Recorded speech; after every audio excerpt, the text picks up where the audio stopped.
Hey, when are you coming back? It's already been 8 months, just come back already.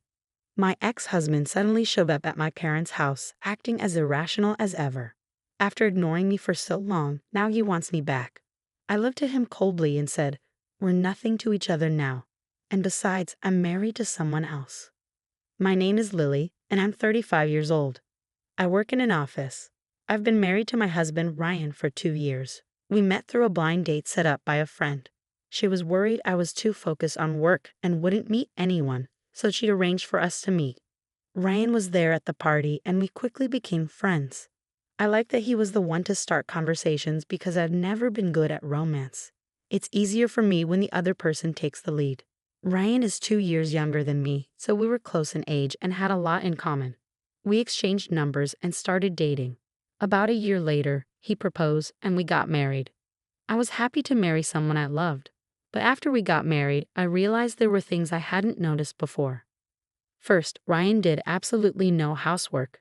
He never cleaned or did laundry. He had always lived with his parents, but I assumed that, as an adult, he would at least take care of basic chores.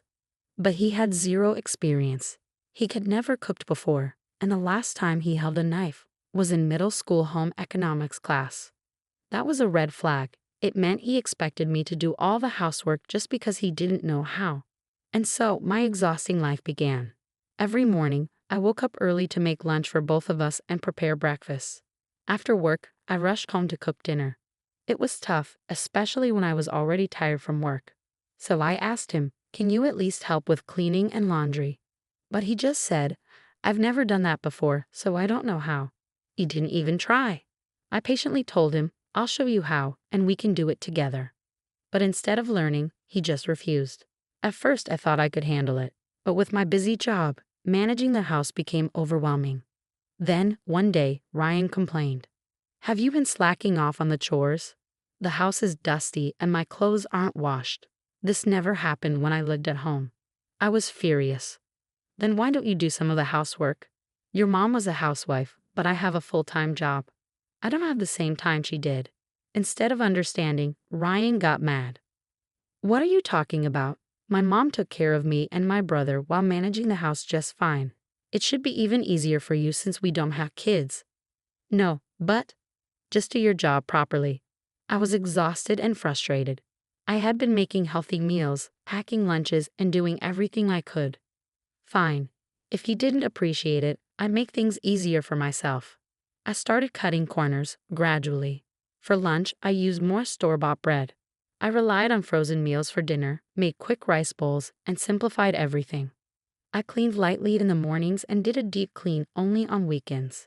I used the dryer for most of the laundry instead of hanging things up. Ryan didn't even notice. As long as the house looked clean, he had no complaints, and he never realized I had stopped making elaborate homemade meals. I wish I had done this sooner. Reducing my workload gave me more energy for work. For 2 years, we lived like that. But then recently, Ryan started complaining again. It happened while I was taking out the trash. "What's this?" he asked. "What?" He grabbed the trash bag and started pulling things out. "Hey, what are you doing? Did you use this much frozen food?" He held up the packaging. "I told you not to slack off. A proper wife should be cooking real meals for her husband." That was the last straw. "I do all the housework, and I make things easier for myself. If you have a problem with it, then do it yourself." He looked stunned. "I've been using frozen food for nearly a year, and you never noticed. That means you were perfectly happy eating it. So don't act like you care now." Ryan had no response. He had never realized the difference. "Shut up. I didn't think you were such a terrible wife. Stop using frozen food from now on," he shouted before stomping off to his office. He was being completely unreasonable, or maybe he just felt the need to be in control all the time. After 2 years of marriage, I realized Ryan was full of useless pride. I was more frustrated with myself for not noticing this before marrying him. From that day forward, I decided I wouldn't let him push me around anymore. If he wasn't going to respect me, I wouldn't go out of my way to please him. Instead of making his lunch, I packed my own homemade meal and left $5 on the table for him. "What the hell is this?" he asked. "I'm tired of your constant complaints, so from now on, just buy your own lunch," I said. Isn't it your duty as a wife to make my lunch? There's no rule that says that. Don't be ridiculous. I won't allow you to slack off on housework. I don't care what you allow. And if you don't like it, I won't give you the $5 either. He looked irritated but grabbed the money anyway and stuffed it into his wallet. At least make it $10, he muttered. I almost laughed at how pathetic he sounded, so the next day, I decided to give him $10 from our household budget. Not having to make his lunch was a relief. We still argue from time to time, but I managed to carry on with our marriage. Some people might wonder why I stayed with someone like him, but I didn't want to rush into a divorce. It's easy to leave, but I didn't think it was right to give up on someone I once loved just because we had different values. No couple is a perfect match. I believe that with time, we could learn to compromise and accept each other's differences. That's why I kept going. But then one day, he did something that completely changed the way I saw our marriage. It happened suddenly. "Welcome home," I greeted Ryan as he walked in after work. No response. I thought maybe he hadn't heard me, so I just continued cooking dinner. He changed out of the suit, walked into the living room, and lay down on the couch to watch TV. Once dinner was ready, I called him. "Dinner's ready." Still nothing. He sat down, ate in silence, and didn't say a single word. I started to feel uneasy. Maybe something had happened at work. I let it slide. I knew that if I complained about Ben's attitude, it would just turn into an argument. But after finishing his meal, he got up from the table without a word. That annoyed me.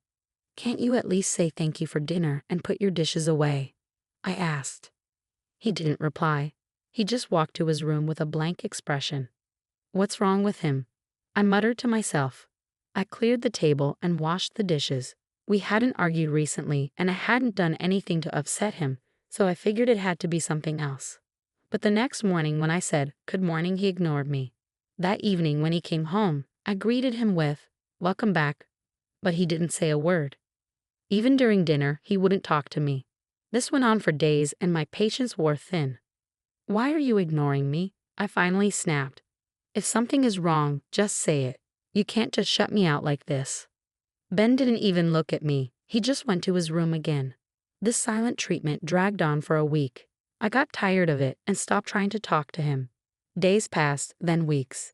It had been nearly 2 weeks since we had last spoken. At this point, I didn't even know what his problem was. I was so sick of being ignored that I started thinking, why am I even cooking dinner for him? One evening, I simply decided not to cook. When Ben came home, he glanced at the empty dining table. He looked at me for a second, but didn't say anything. Then he grabbed his coat and left. What is this? How long is this going to go on? I started wondering if staying married like this was even possible. That's when I found the divorce papers. They were in a drawer, already signed by Ben. So he's already thinking about divorcing me. Something inside me snapped. Fine. If that's what he wants, I'll just submit them. I signed my part, took the papers to the office, and filed for divorce. Then I packed my things and went back to my parents' house. They were shocked when I showed up with my bags. But when I told them what happened, they were furious at Ben. I settled into my new routine, commuting to work from my parents' house. I never heard from my ex-husband. A week passed, then another. No calls, no messages. I figured he really didn't care. Part of me felt sad, but mostly, I was angry. I'm going to forget about that guy. And so I moved on. 8 months later, something unexpected happened. One afternoon, I heard a knock at the door. Thinking it was a delivery, I opened it without a second thought. There he was. Ben. I froze. He looked at me, his eyes widening in shock before his expression turned into anger. "Hey, when are you coming back? It's been 8 months, so get your ass back here." Is he serious? After ignoring me for so long? I stared at him coldly. "We're strangers now," I said. "What are you talking about? We're married. Stop being ridiculous and come home." "You're the one being ridiculous," I replied. "You filled out the divorce papers. You signed them. I just submitted them." His face twisted in disbelief. "What? You actually filed them?" "Of course. Why wouldn't I? You had them ready and signed. That means you wanted a divorce, right?" "It was just to scare you. I wasn't really going to divorce you." I shook my head. If you ignore me for weeks, ruin our marriage, and leave signed divorce papers lying around, how else am I supposed to take it? Ben continued. Well, I listened to my boss's advice. He said that since you always talked back, the only way to get you to listen was to completely ignore you and wait for you to come around. Then he suggested I confront you with the divorce papers, and that would make you apologize. I was disgusted. Your boss sounds terrible. How's his marriage going? His wife and kids left him recently. Of course they did. And don't you think you deserve a divorce after doing the same thing? Ben looked uncomfortable, but he was still stubborn. You'll be the one who struggles now that we're apart. You're older, and with a divorce on your record, no one will want to marry you. So why don't you come back to me? I'll make an exception for you. You don't want to be lonely, do you? Stop being stubborn and come back. I sighed and shook my head. I'm married to someone else. Ben's eyes widened in disbelief. Do you really think I'll fall for that? You're a terrible liar. I'm not lying, I replied. Want proof? I went to the bedroom and woke up my husband. He came to the door, still sleepy. When he saw Ben, his eyes widened. This is my husband. Ben was stunned. Wait, you're Lily's ex-husband. It's been a while. What do you want? Did you really remarry this man? Ben asked. That's exactly what I said. You were childhood friends, right? After my divorce, he supported me and we grew closer. We got married because we knew each other so well. Ben seemed shocked. Oh no. What are you doing here so early on a weekend? I asked. Ben stuttered. Well, now you know.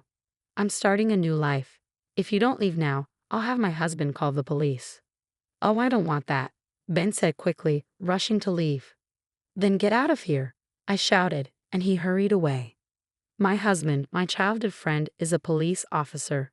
We grew up together, and when I got divorced, he came to comfort me.